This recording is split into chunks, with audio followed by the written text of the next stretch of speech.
porción de las Escrituras en el libro de Romanos, capítulo 7, versículo 14. Allí vamos a iniciar nuestro sermón de hoy, que se titula Vendido como esclavo. Vendido como esclavo. Dice Romanos 7, 14, porque sabemos que la ley es espiritual, mas yo soy carnal, vendido al pecado. Repito el texto, porque sabemos que la ley es espiritual, mas yo soy carnal, vendido al pecado. Aquí Pablo habla y narra una experiencia que él estuvo cuando era inconverso. Él aquí en esta porción narra qué siente una persona cuando está fuera de Cristo, cuál es la esperanza que tiene tal persona. Y él habla de que él fue vendido como esclavo. La historia de la esclavitud es una historia que abarca casi todos los continentes. Cuando usted estudia el tema de la esclavitud, se va a encontrar que en la mayoría de las culturas hubo ese proceso o comercio o trata de esclavos, donde se vendían personas a otras naciones, inclusive dentro del mismo contexto de esa nación. Y entre esos famosos esclavistas que hicieron gran fortuna con la trata de esclavos, tenemos tanto a hombres como a mujeres.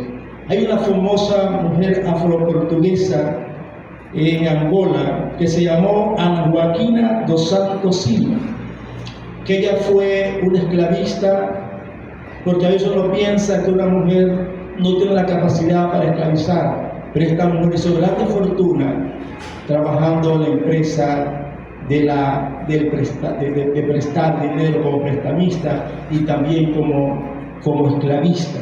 También tenemos un rey en Congo del siglo XV, Alfonso I del Congo, otro esclavista, otro famoso, entre ellos un inglés filantrópico, el señor Edward Colston, británico, en el siglo XVII. Y vemos que la historia está llena de esto. Personas esclavizaron a otras personas.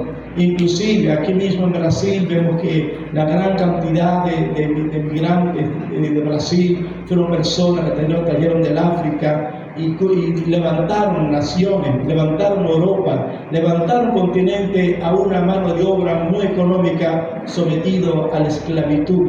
Y ciertamente la historia registra estos nombres, pero quiero hablarle hoy del esclavista más grande de la historia.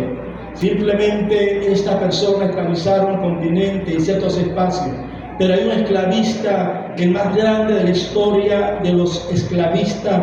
Yo quiero decirte hoy cómo se llama esa esclavista, que inclusive aún hoy está dominando a millones y millones de personas.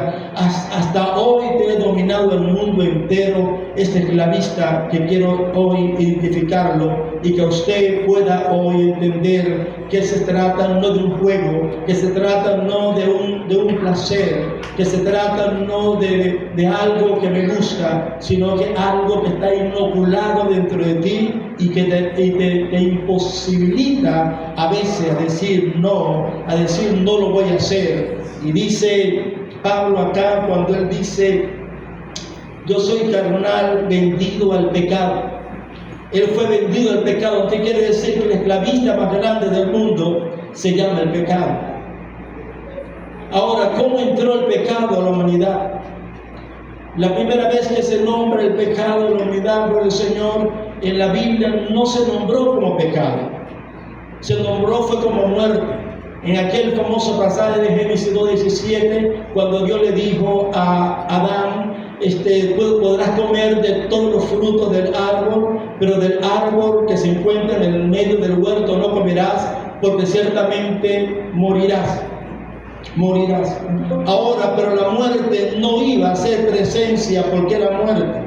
La muerte tenía que abrirle la puerta, pero la muerte no iba a entrar, porque la muerte como tal estaba inactiva.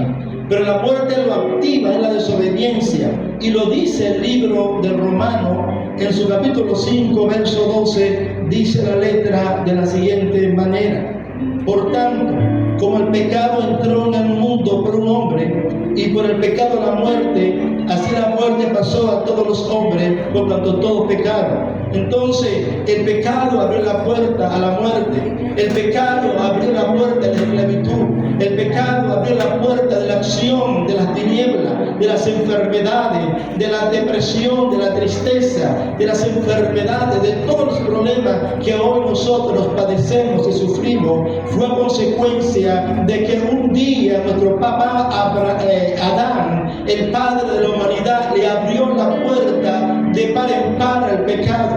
Esa puerta que le abrió, aleluya, no fue una puerta física, fue la puerta de su corazón. De una forma engañosa, Satanás lo engañó a través de la serpiente, y no solamente él tuvo el efecto del pecado, sino que el pecado entró al ADN, descodificando, torciendo, modificando el ADN, trastocando la imagen y la semejanza de Dios en el hombre. Desde ese momento que el pecado entró a la vida de Adán, desde ese entonces el pecado se convirtió en el esclavista más grande de la historia.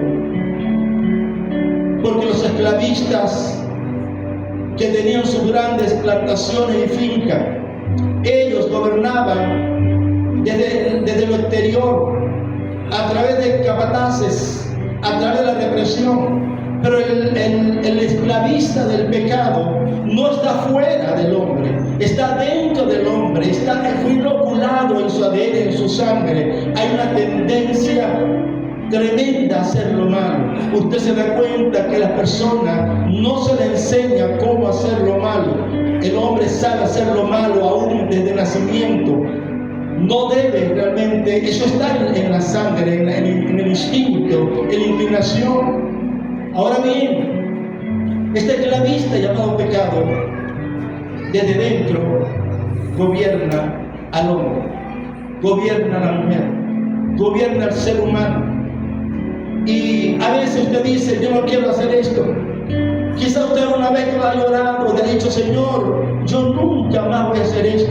Quizá usted le ha rogado, le ha dicho, le ha jurado a su cónyuge, le ha jurado a su padre: nunca más, papá, voy a mentir, no lo voy a hacer nuevamente, no voy a volver a cometer tal acción. Señor, yo decido. Hay gente que llora y jura: nunca más voy a consumir este alcohol, voy a consumir esta droga. Muchas personas han hecho juramento fuerte, pero finalmente se encuentra que en un momento, en un descuido, sin ellos quizás darse cuenta, se encuentra consumiendo la droga en un centro de distribución, o se encuentra en algún lugar consumiendo lo que ellos aborrecían, lo que ellos no querían, terminaron haciéndolo a ellos internamente. Ahora, ¿cómo el apóstol Pablo maneja realmente esto? En el libro de Romanos capítulo 7, en el versículo 15 dice la letra de la siguiente manera: porque lo que hago no lo entiendo, pues no hago lo que quiero, sino lo que aborrezco, eso hago. Qué gran dilema en el ser humano, qué gran dilema en el hombre.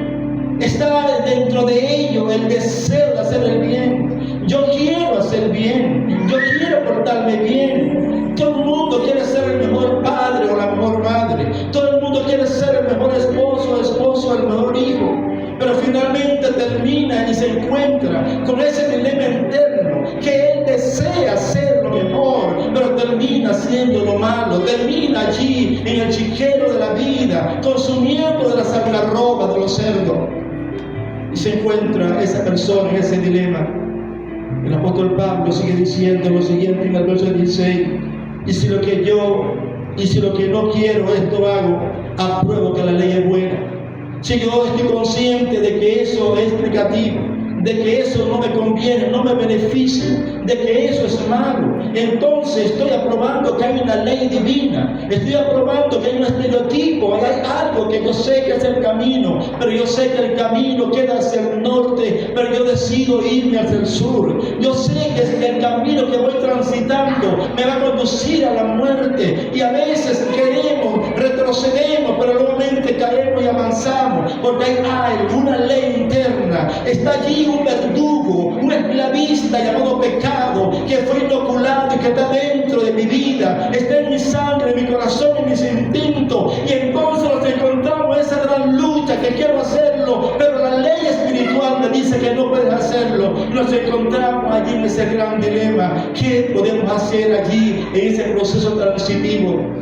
El apóstol Pablo sigue diciendo en esta enseñanza, el verso 17, de manera que ya no soy yo que me hace aquello, sino el pecado que mora en mí. O sea, ya no soy yo, algo de mí. Algo de mí no quiere pecar. Yo quiero hacer aquello. Sé la consecuencia de esta situación. Pero entonces resulta de que termino haciendo lo que yo aborrezco. Entonces nos encontramos ante un esclavista llamado pecado, que tomó mi voluntad, tomó mi vida, ya mi voluntad está cautiva. No puedo hacer lo bueno, aunque quisiera hacer lo malo. Era la angustia que tenía el apóstol Pablo allí en su experiencia de su vida pasada. Y en el capítulo 6 del libro Romano, versículo 16, él dice lo siguiente: ¿no sabéis que si os sometéis a alguien como esclavo para obedecerle, soy esclavo de aquel a quien obedecéis, sea del pecado para muerte o sea de la obediencia para la justicia? Él habla indudablemente que la voluntad está cautiva, que mi voluntad ni ya yo la domino, alguien la domina.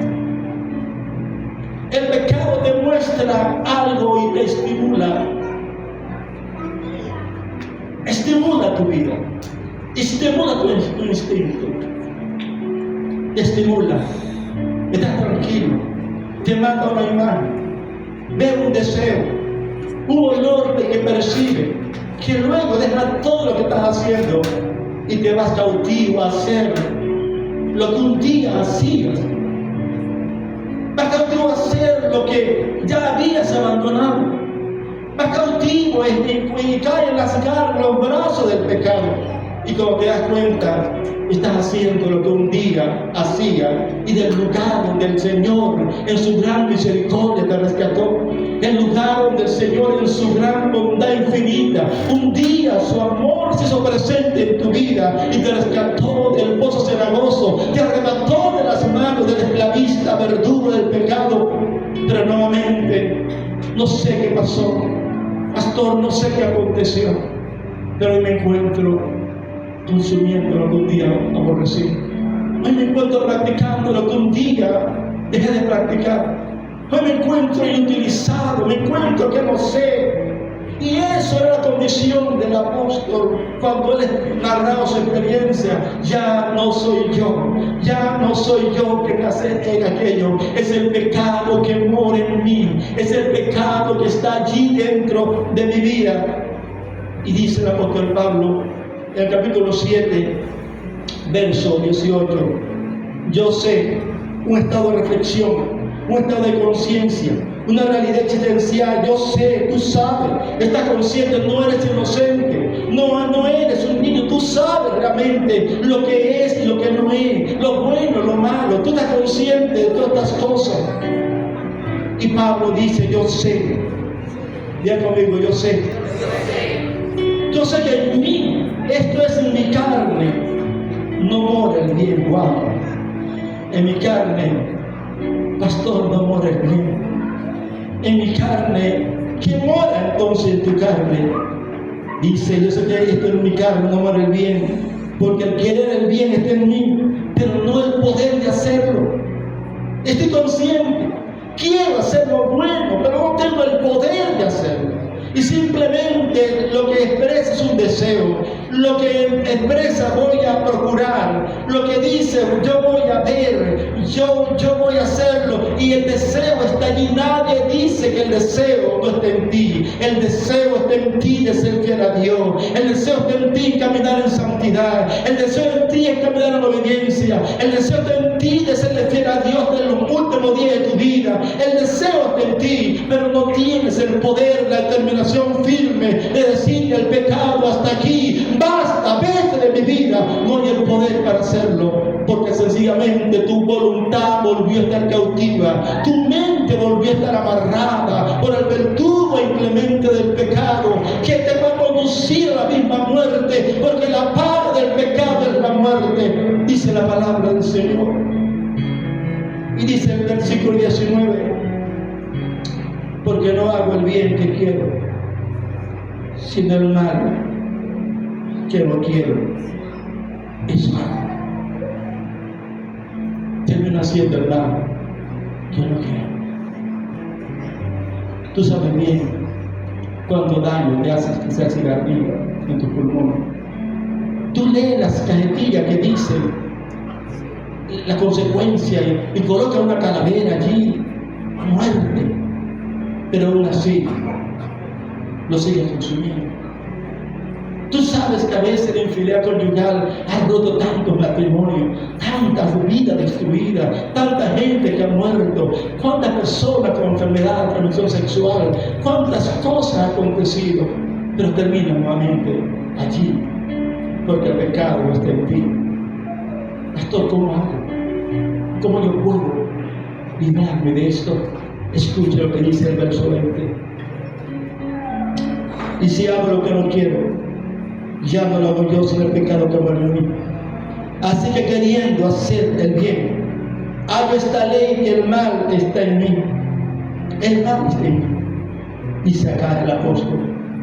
Porque según el hombre interior me deleito en la ley de Dios, pero veo otra ley en mi miembro, que se revela contra la ley de mi mente y que me lleva cautivo. Escucha esto: me lleva cautivo, me lleva preso, me lleva con una esposa aquí a la espalda, me lleva con un grillo en los pies. Tú dices: no lo voy a hacer, pero el pecado te lleva preso. Tú estás preso. Vas a hacer lo que yo te ordeno, vas a hacer lo que yo deseo hacer. El pecado te da orden, y tú como un esclavo allí, como un sirviente, como un perrito sumiso, vas a hacer, a consumir la comida que Satanás te ha colocado. El Satanás ha colocado un menú. El pecado te colocó un menú, te dice: esto lo va a hacer el lunes, esto lo va a consumir el martes, esto lo va a consumir el miércoles, esto es lo que vas a hacer. El pecado te dejó solamente un menú, y posiblemente de una forma sarcástica se ríe de ti y te dice: voy a dejarte que camines unos metros nada más. Y cuando tú decides y te esfuerzas y comienzas entonces a decir: voy a servirle al Señor, voy a estar fiel, y entonces cuando ya vas avanzado unos meses y te sientes fortalecido, el pecado te haga la babulla nuevamente. Dice: ven acá, ¿dónde tú vas, pajarito? No, el Señor, tú no te perteneces, tú eres mi esclavo, tú eres mi cautivo. Alabamos el nombre del Señor. Y esa es la condición del hombre. Entonces, ante tal panorama, dice el verso 24: miserable de mí, ¿quién me librará de este cuerpo de muerte? El apóstol Pablo toma una expresión y él dice: miserable. Soy un miserable. Sí, quizás si alguien te dice que eres un miserable, te sientes ofendido y puede ir a la fiscalía a decirle: este hombre me llamó miserable. Pero todo hombre y mujer bajo esta condición, todo hombre y mujer que se encuentra atrapado por el pecado, es un miserable. Somos miserables cuando perdemos la voluntad de decidir elegir el mejor camino para mi vida y para mi familia. Soy miserable cuando voy tras el pecado sin ningún tipo de autoridad para reprenderlo. ¿Qué significa la palabra miserable? En el idioma griego la palabra miserable es la palabra talaiporos. significa angustiado, desventurado, desdicha, una persona despreciada, en un estado de profunda esclavitud, aflicción, que anhela la salvación divina. Una persona que a pesar de lo que hace, pero dentro de ello, el miserable, aleluya, necesita una intervención divina. Él sabe que por su propia cuenta no puede salir de allí. Y ese es el engaño, hermano, del pecado. He conocido personas que me han dicho: no, pastor, yo soy fuerte, yo he consumido tal droga y la consumí y yo salí con el Señor y lo he consumido realmente, maestro. Yo soy fuerte, no el Señor. Y bueno, y volví a consumirla. Mis amigos quedaron atrapados en eso, pero yo volví a salir. Eso es lo que la gente dice, por el Señor. Cada persona adicta por cualquier vicio, un día comenzó diciendo: yo soy fuerte, yo puedo probar y salir. Cada persona un día que se metió y le dio un clic a una página pornográfica, dijo: esto es fácil, yo salí de esto. Cada persona que un día echó una carne en el aire y dijo: puedo tener una aventura y volver a mi casa. Pero déjame decirle que a veces este tipo de situaciones no es como tú lo has pensado. A medida que practicas las cosas, a medida que vas avanzando en el mar impetuoso del pecado, vas a ir a aguas profundas, de tal manera que un día vas a llegar a un punto donde no hay retorno, un punto donde tu voluntad queda totalmente atrapada, un punto donde no puedes regresar a sola, que necesita una intervención divina, necesita que la mano del cielo venga y te saque del pozo cenagoso de destrucción. Es allí. Es allí donde dijo: miserable de mí. Y mirando hacia el norte, hacia el sur, mirando hacia arriba, ¿quién podrá ayudarme? Miraba a su lado y su amigo estaba igual que él. Miraba a este lado y su padre está igual a él. Miraba hacia el frente y su familia atrapada en lo mismo. ¿Cómo puede alguien ser liberado del pecado? ¿Quién sirve de estereotipo? ¿Quién sirve de modelo? ¿Quién me puede lanzar un salvavidas para sacarme de esta condición en que me encuentro? Miserable, miserable, miserable de mí. ¿Quién podrá librarme de este cuerpo de muerte? El apóstol Pablo usó la figura de un cuerpo de muerte. Y en el Imperio Romano había un método cruel que se aplicaba a los homicidas. Cuando una persona le quitaba la vida a otra, le amarraban el cuerpo del muerto aquí en la espalda con una faja. Se lo amarraban allí como castigo de muerte, un tipo de pena de muerte. Y se lo amarraban allí, la persona, ese era un cuerpo de muerte. La persona lo soltaba y nadie podía liberarlo de ese cuerpo de muerte. Pero si él lograba liberarse, él podía salvarse de esa pena de muerte. Y le colocaban el cuerpo del muerto en la espalda bien fajado y lo soltaban. Y aquel hombre, aleluya, comenzaba a correr, comenzaba a revolcarse en la arena, se lanzaba al río, se recostaba de las piedras tratando de liberarse de ese cuerpo de muerte. Se lanzaba de diferentes formas, andaba buscando, él tenía que liberarse del cuerpo de muerte. Pero pasaba un día, pasaba 2 días, al tercer día, a las 24 horas, comenzaba aquel cuerpo de muerte, su proceso de descomposición y el olor fétido, las moscas allí detrás de él, los amuros arriba haciendo su festín, y aquel hombre desesperado gritaba: miserable de mí, ¿quién podrá librarme? Pero nadie podía librarlo del cuerpo de muerte. Y la persona finalmente, ese cuerpo explotaba, los gusanos comenzaban a tomar su espalda, la infección pasaba a su cuerpo y moría bajo una infección crónica, moría desesperado porque no podía fajarse el cuerpo de muerte. No sé, querido hermano, querido amigo, cuál es el cuerpo de muerte que tú tienes en tu espalda. No sé qué cosa está en tu espalda, no sé qué cuerpo tú estás en este momento experimentando en tu vida, no sé de qué tú quieres liberarte realmente, no sé qué es lo que está contaminando tu alma, tu mente o tu espíritu, pero hay un cuerpo de muerte que te impide avanzar, te encuentras bajo una sentencia de muerte. Entonces tú dices: ¿quién me librará? ¿Quién podrá salir? ¡Ay, Dios mío! ¿Quién podrá librarme de este cuerpo de muerte? De repente, el apóstol Pablo, como una luz en medio de una oscuridad, pudo ver la cruz del Calvario, pudo ver el monte Gólgota, aleluya, y ver a ese hombre que está en el centro de los ladrones, y él pudo decir: gracias, Señor, por Jesucristo, aleluya. Jesucristo que me ha librado del pecado y de la muerte. Gracias a Dios por Cristo, que nos libra del pecado y de la muerte. Y el capítulo 6 del libro de Romanos, el apóstol Pablo sigue diciendo lo siguiente, al verso 18. Dice: pero gracias a Dios que aunque eras esclavo del pecado, habéis obedecido de corazón voluntariamente aquella forma de doctrina de la cual fuiste entregado, y libertado del pecado, viniste a ser siervo de la justicia. Vamos el nombre del Señor.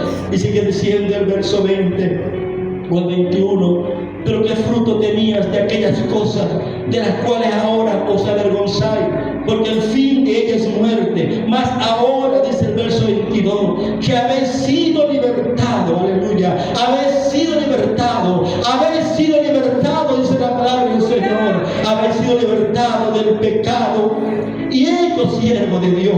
¿Cuántos son siervos de Dios en esta hora? Tenéis por vuestro fruto la santificación y como fin la vida eterna. Cristo apareció para dar un alto a ese verdugo histórico y milenial que mantuvo cautivo a muchas personas por muchos años. Quizás muchos de los presentes un día fueron esclavos del pecado. Quizás los presentes un día tuvieron o tuvimos bajo el yugo inclemente, haciendo finalmente lo que no queríamos hacer. Pero yo pregunto hoy: ¿cuál es tu cuerpo de muerte? ¿Cuál es tu cuerpo de muerte? Tú lo conoces. Tú sabes tu flaqueza. Tú sabes tu debilidad. Tú sabes eso que estás luchando eternamente.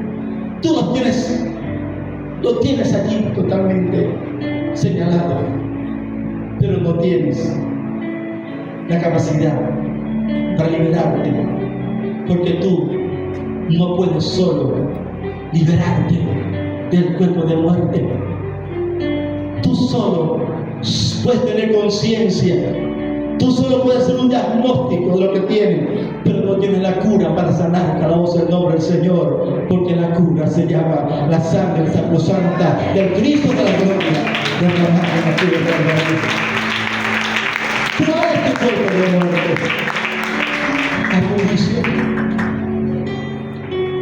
He conocido personas, o me han comentado de personas que en un tiempo fueron muy prósperos, pero producto de una adicción a juegos de envidia y de azar, perdieron finca, ganado, casa, carro, vehículo, y quedaron alquilando una casa, una habitación, porque el cuerpo de muerte lo llevó totalmente a la ruina.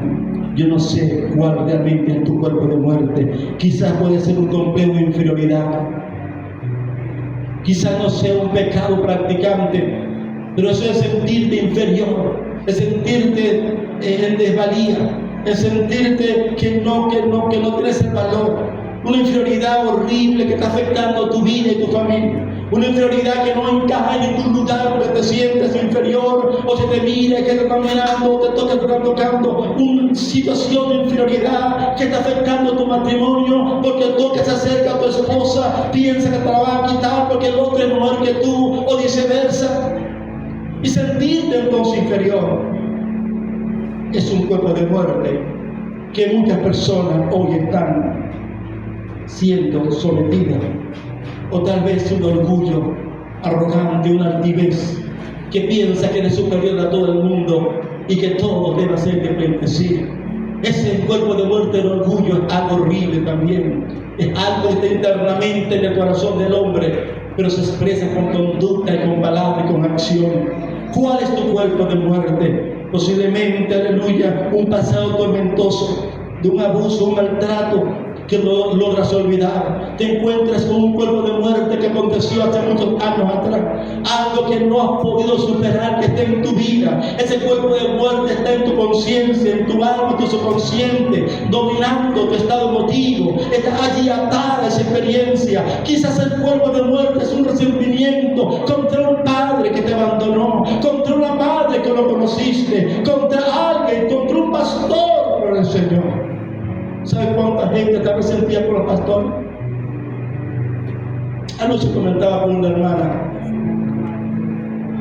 Hay mucha gente que está en medio nuestro, que está en equipo ministerial, pero tiene resentimientos a su pastor. Y le dice: te amo, pastor. Ese es otro cuerpo de muerte llamado hipocresía, que debemos desprendernos de esa hipocresía del cuerpo de muerte.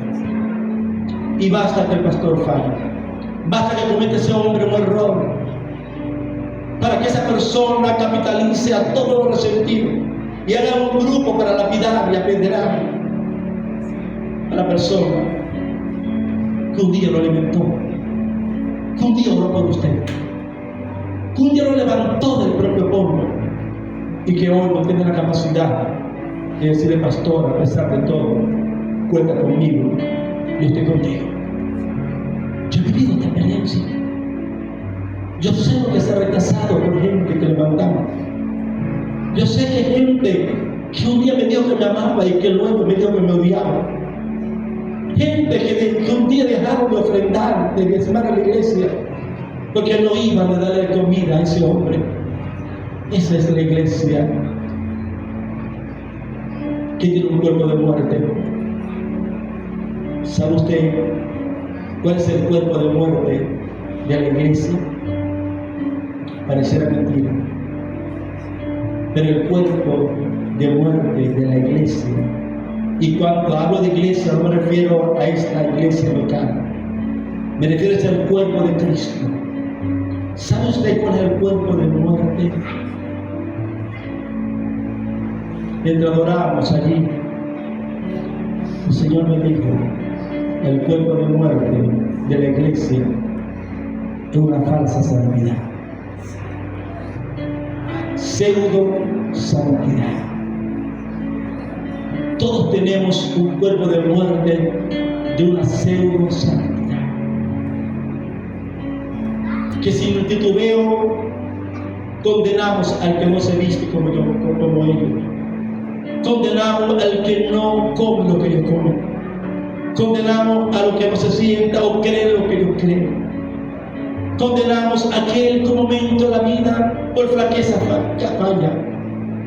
Esa pseudo santidad me lleva a ser exclusivista y una élite de santos con credenciales de corso y con formato de indulgencia para golpear y apedrear a aquel que ha fallado en la vida. Yo necesito desprenderme como pastor de ese cuerpo de muerte de pseudo santidad.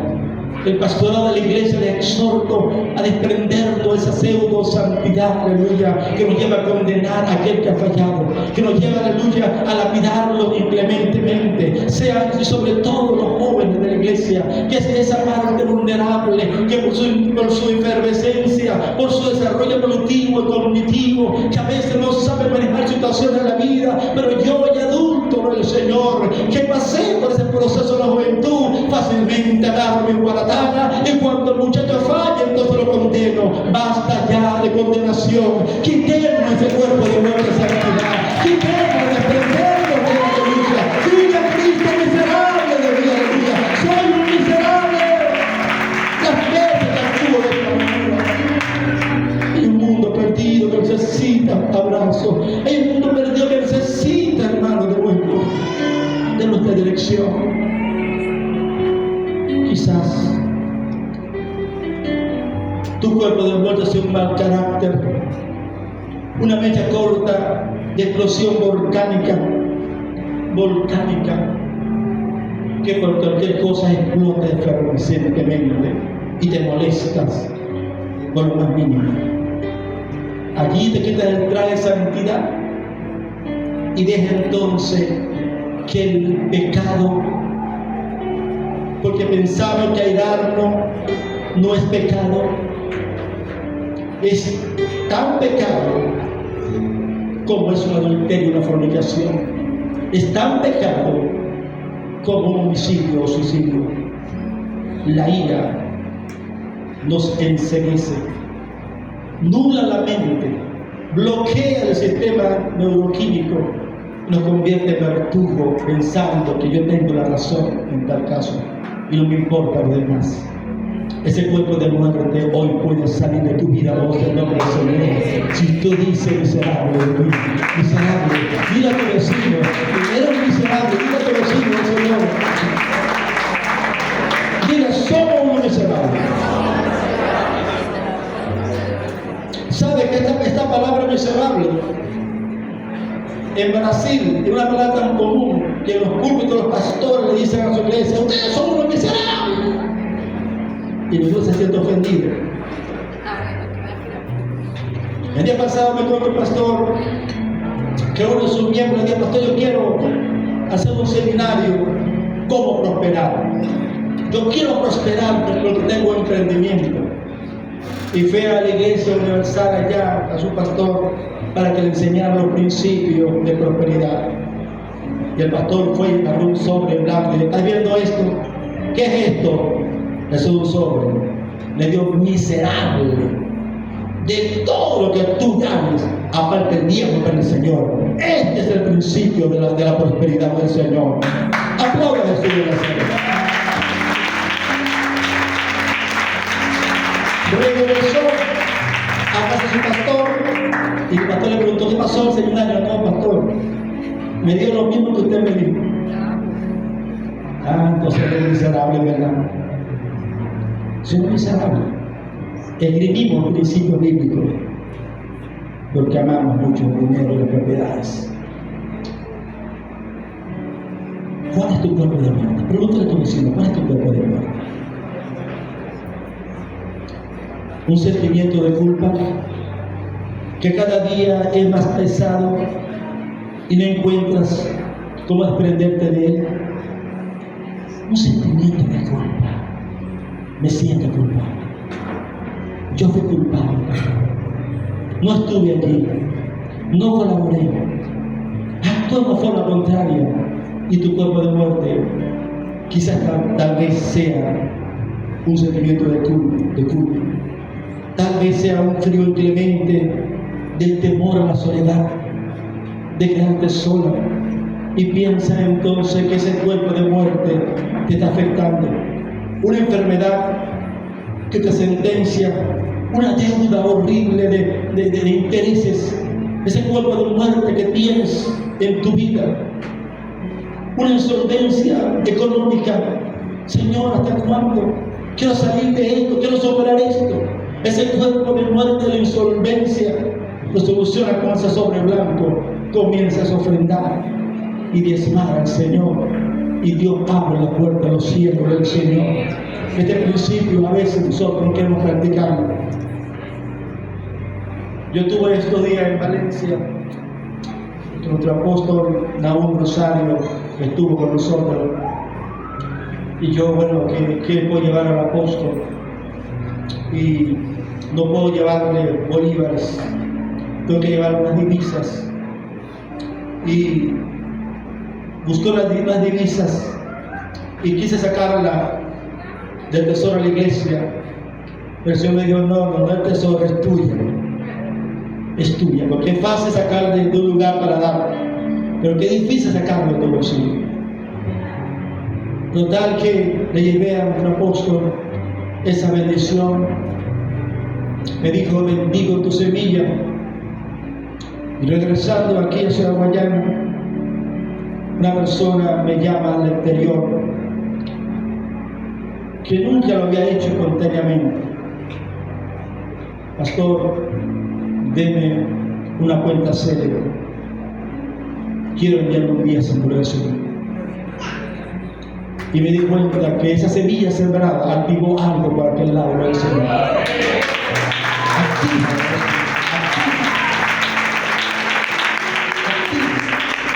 la bendición. Pero seguimos aferrados al cuerpo de muerte que se llama Miguel Rey. y mezquindad. Quiero concluir.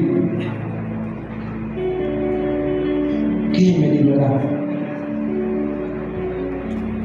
de este cuerpo de muerte? Jesucristo. Jesucristo vino a quitar lo que alimentaba el pecado. Jesucristo vino a libertar de esa condición. Pastor, pero es que yo soy creyente, es que yo soy cristiano hace mucho tiempo, pero ese cuerpo de muerte sigue en mí. Quiero concluir con esto. Satanás inoculó en ti el pecado. En toda la humanidad, en todos nosotros, lo inoculó en nosotros. Y le dije que ese amo no está fuera, está adentro, gobernando nuestro sentimiento, nuestro intelecto, nuestra voluntad, porque la voluntad está sometida. Pero ¿qué hizo el Señor? El Señor entonces perdonó todos tus pecados, pero en tu carne sigue existiendo el instinto natural del pecado. Pero entonces Él colocó dentro de ti a la divina persona del Espíritu Santo de Dios y te convirtió en un templo y morada del Espíritu Santo. Entonces dentro de ti está la ley del pecado, pero está la ley del Espíritu de vida. Vamos en nombre del Señor Jesucristo. Está el Espíritu Santo dentro de ti. Ahora, así como Adán determinó tomar del árbol del mal para perdición, dentro de ti están dos árboles también. En el centro de tu alma, de tu corazón, están dos árboles: el árbol de la carnalidad y el árbol del Espíritu Santo. Tú determinas qué tú vas a consumir, tú determinas qué tú vas a tomar, tú determinas cuál es el contenido que vas a consumir, tú determinas en tu corazón. Se alimenta tu carne, el pecado será gobernando tu vida, pero si alimentas del Espíritu, el Espíritu gobernará tu vida. El Espíritu Santo, dice Romanos 8:13, que mitiga la obra de la carne. Y cuando tú te conectas con el Espíritu Santo y comienzas a recibir del Señor, al recibir por medio de la palabra, tu espíritu se nutre. Entonces tú te conviertes en el amo del pecado. El pecado fue el amo tuyo, pero tú ya lo vas a someter a vos en nombre del Señor. Tú eres quien da la orden, tú eres quien dice: no voy a consumir esto, no lo voy a hacer. ¿Qué pasa, pecado? Y lo pisotea y lo eche de ti a vos en nombre del Señor. Ese es el poder. Porque ya no te encuentres bajo la ley del pecado, te encuentras bajo la gracia, y ninguna potestad, ningún señorío del pecado estará sobre ti. Tú tienes ahora el poder. Pastor, pero no puede, porque te está conectando a tus emociones, a tus sentimientos, te está conectando a lo que siente, a lo que ve. Pablo dijo: yo no ando por vista, ando por fe, ando por el Espíritu. Y cuando tú andas en el Espíritu y consumes el contenido del Espíritu, tú te haces fuerte, te haces valeroso, y el pecado no se enseñoreará de ti, porque no está bajo la ley, está bajo la gracia. Aleluya, aleluya, aleluya. Y esa es la razón por la cual muchos cristianos están 100% carnal y siendo otra vez esclavos del pecado. Aunque ofrende, aunque diezme, aunque cante y venga a la iglesia, pero su voluntad no está sometida por el Espíritu, sino sometida por la carne. Por eso es que a veces ven cosas que no ven en la iglesia. A veces que actúan como actúan por el Señor. A veces que están en una situación que generan situaciones de conflicto, y división y contienda, y pelean unos con otros, porque andan en la carne. Pero que andan en el Espíritu, comprende la flaqueza de su hermano, comprende su debilidad, lo levanta, lo restaura, lo bendice, la voz del nombre del Señor, lo perdona, se abraza, aleluya, y sigue adelante, aleluya, del Señor. Y será ¿quién podrá librarme de ese cuerpo de muerte? Se llama Jesús. Querido amigo, ese amigo que fue invitado hoy, esa persona